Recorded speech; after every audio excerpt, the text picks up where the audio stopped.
Recognized. Thank you, Mr. Chairman, and thank the members of the task force. Before I begin, I have an op-ed that I co-authored with Speaker Gingrich and former Guatemalan ambassador to the United States, Manuel Espina, making the case for renewed U.S. engagement in Latin America. Would ask that be entered into the record. Yeah, without objection, so ordered. Thank you. There's been a lot of talk about the need to divest ourselves from a supply chain perspective from China, and I want to put a little bit of a finer point on that as it applies to our own hemisphere. One of the key regions in the process that's outlined in the op-ed that I've submitted is Latin America. I believe there are several measures we can take to stem China's growing influence in our hemisphere.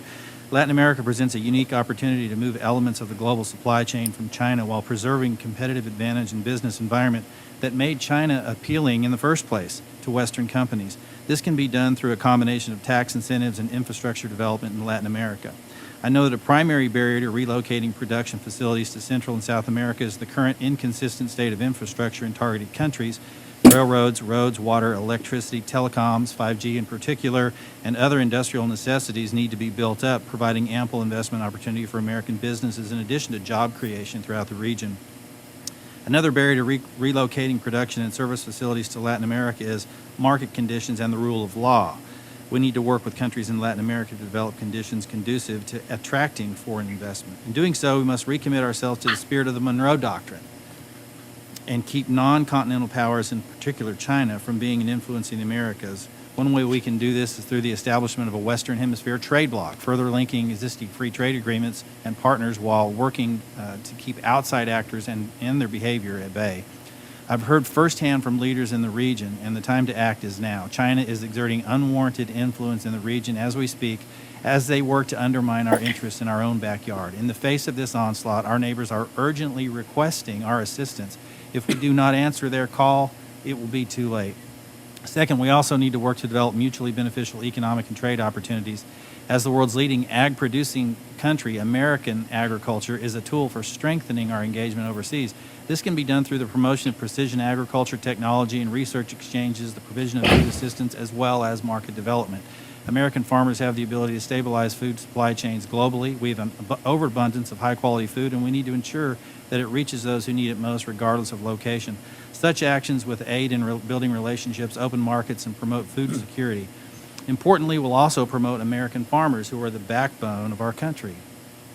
Moreover, I believe such actions will go a long way in demonstrating that the United States is, in fact, a reliable, well-meaning partner, especially at a time when China and CCP have proven unreliable across sectors, yet attempt to boost its own image through its own coronavirus disinformation campaign, for example, mask diplomacy.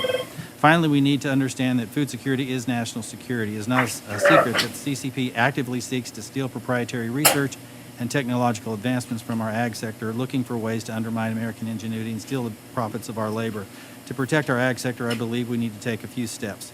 We need to protect the academic integrity and agricultural research of American institutions from attempts by the CCP to influence and infiltrate campuses. This involves limiting research visas, not permitting foreign sources of funding for APL universities and professors, and regular screening to ensure academics are not participating in relationships with foreign colleagues and governments that undermine the United States and its security, with the 1,000 Talents plan that you've heard about.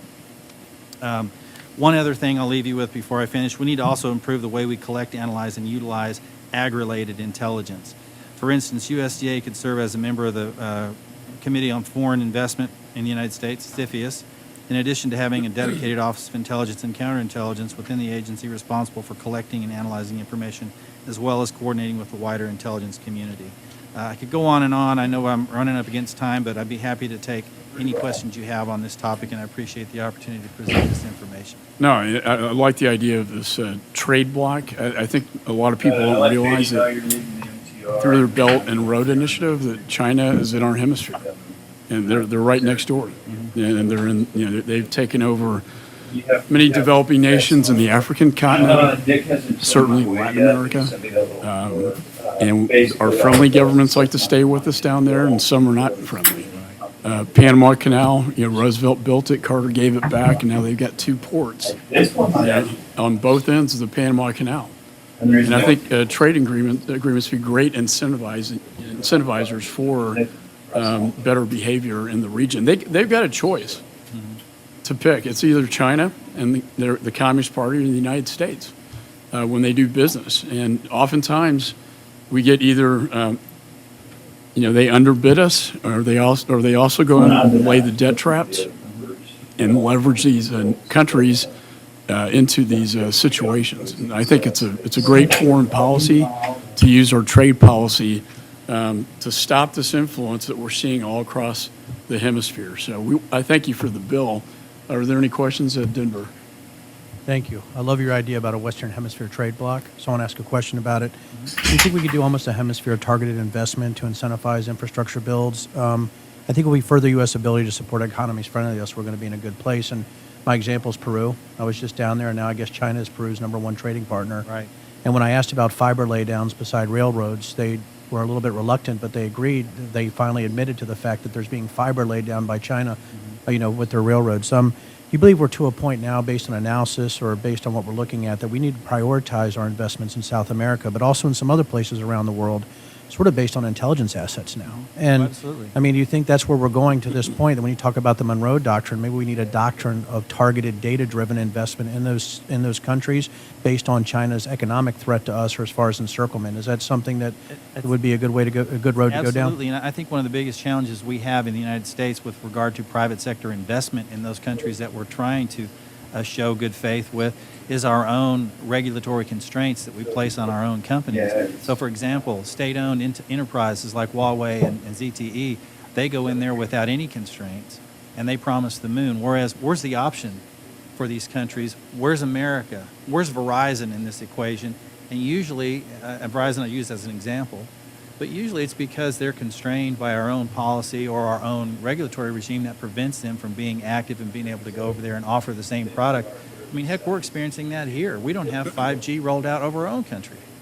And that has to do with our regulatory regime. I think that's why I love what you said there, because we have China SOEs, but we sort of shackled ourselves. Exactly. And China is reaping the benefits of a They free own market everything. economies without having the responsibility to follow the own rules, right, where they're making the money off in South America or any other sort of pseudo-free market economy. So that's why I think it's very exciting what you're proposing here. And I think you're dead on point. I mean, I think this is the way to go down the line, and I'm so glad that you have this bill here. But incentivizing companies, we're never going to do SOEs, right? Right. But if we release the shackles, we can use our free market system to sort of defend against the SOEs and that sort of proliferation in those areas where we want to have our own economies of scale in those areas. Exactly. If I may, just real quick, had a conversation with 2 business leaders in Guatemala last week on a conference call, and they understand that the ticket to this is private sector investment. It's not governments, because the private sector will be around longer than the government will. So to maintain continuity in these investments, they believe that private sector investment and collaboration with companies in countries like Guatemala, but also Peru and Chile and others, are going to be really the way to go for us to really see a measurable impact there against China. Any other questions? No, Mr. Crawford, thank you so much for your testimony.